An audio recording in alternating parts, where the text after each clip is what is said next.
Subscribe कीजिए हमारा Pakistan channel को और बेल आइकन को दबाइए ताकि लेटेस्ट वीडियो की अपडेट्स आपको सबसे पहले मिल सके।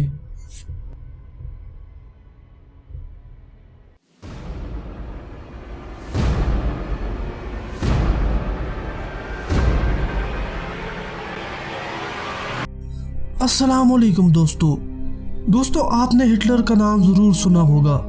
अगर आपने उसके मुतल्लिक कोई फिल्म देखी या फिर कोई डॉक्यूमेंट्री सुनी या फिर आपने कोई किताबें पढ़ी। नाज़रीन, हिटलर दुनिया की तारीख का एक ऐसा बाब है जिसका नाम सुनते ही ज़हन में तरह तरह के ख्यालात आने शुरू हो जाते हैं।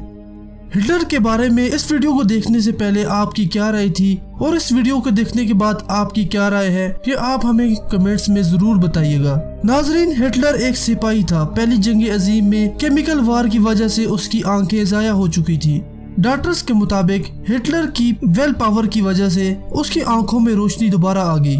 उसकी वेल पावर इतनी ज्यादा थी कि वो बिल्कुल ठीक हो गया और अपने गुलाम मुल्क जर्मनी को तरक्की की राह पर ले आया। नाज़रीन, हिटलर अपने लोगों का हीरो था, लेकिन आज की इस वीडियो में मैं आपको हिटलर का मुसलमानों के साथ क्या रवैया रहा और उसका मुसलमानों के साथ क्या रिलेशन था वो बताने जा रहा हूँ। नाज़रीन, पहली जंग अजीम में बरतानिया और उसके इत्तेहादियों ने मुकम्मल फतह हासिल की थी। जीतने पर उन्होंने ग्रेटर तुर्की, जो उस वक्त मुसलमानों की सबसे बड़ी सल्तनत थी, उस पर हमला कर दिया। उसके हिस्से बखरे करके इत्तेहादियों में तकसीम कर दिए। क्योंकि जंग अजीम में तुर्की ने जर्मनी का साथ दिया और जर्मनी खुद बुरी तरह हारा हुआ था। इसी वजह से बरतानिया ने तुर्की को तोड़ दिया और उसके हिस्से बखरे करके तमाम अपने इत्तेहादियों में तकसीम कर दिए और जर्मनी पर भी इंतहाई कड़ी शर्तें लगाकर उसे अपना गुलाम बना दिया। हिंदुस्तान के मुसलमानों ने तहरीक खिलाफत शुरू करके मुजाहिदीन ने तुर्की की मदद की और तुर्की दोबारा बहाल हो गया। नाज़रीन, तुर्की अभी सही तरह से सबला भी न था कि 1939 को दूसरी जंग अजीम का आगाज हो गया और हिटलर बहुत बड़ी पावर में आ गया था। तुर्की ने दोबारा हिटलर का साथ दिया, लेकिन छुपते छुपाते। हिटलर बड़ी पावर में था, इसलिए बरतानिया वालों ने जर्मनी पर पुरजोर हमला करने की बजाय तुर्की पर दोबारा हमला कर दिया। तुर्की के पास अपनी खास फौज न थी और बरतानिया और उसके इत्तेहादियों के पास हर तरह की फौज और हर तरह का जदीद असला भी मौजूद था। ये वक्त तुर्की के लिए डू और डाई का वक्त था। इंतहाई नाजुक वक्त में तुर्की ने अपने इत्तेहादियों से मदद मांगी। अगर उस वक्त तुर्की के इत्तेहादी उसकी मदद न करते तो तुर्की सफाई हस्ती से मिट जाता। नाज़रीन, उस वक्त द ग्रेट हिटलर ने दुनिया की तारीख का वो पहला कारनामा किया जिसकी मिसाल आपको कहीं नहीं मिलेगी। हिटलर दुनिया की तारीख का वो पहला जर्नल हाकिम था जिसने मुसलमानों की मदद के लिए अपने करीबी और स्पेशल जर्नल बराह रास्त तुर्की भेज दिए। ये तमाम जर्नल हिटलर के बहुत खास जर्नल थे जो कि नाजिस फोर्सेस कहलाते थे। ये इंतहाई चालाक और मकार थे। मुसलमानों की मदद के लिए उन्हें तुर्की भेजा गया। जब वो तुर्की पहुंचे तो बरतानिया की फौज आधे से ज्यादा तुर्की पर कब्जा कर चुकी थी और मुसलमानों की नस्ल कशी शुरू कर दी गई थी। यानी तुर्की के मुसलमानों को सुर से खत्म किया जा रहा था और बच्चे इतने खूनख्वार हो गए थे कि थोड़े से नौजवान रात को बरतानिया की बड़ी से बड़ी फौजी छावनी में दाखिल होते और सुबह उस छावनी में ब्रिटिश और उसके इत्तेहादी फौजियों के सिर्फ और सिर्फ एज़ा ही मिलते। इस सूरत हाल से परेशान होकर बरतानिया ने आखिरकार फिर तुर्की से भागना ही महाल समझा। नाज़रीन, इस जंग के ज़माने में हिटलर, जो पूरी दुनिया से जंग में मसरूफ था, अपने स्पेशल जर्नल्स मुसलमानों की इमदाद के लिए भेजे, जबकि उसका अपना मुल्क बहुत बड़ी जंग में था।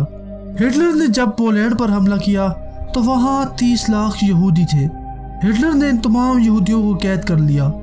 हिटलर के मुताबिक दुनिया में तमाम फसादात की जड़ें ये यहूदी थे, क्योंकि ये यहूदी सिर्फ वन नेशन थ्योरी को सपोर्ट करते हैं।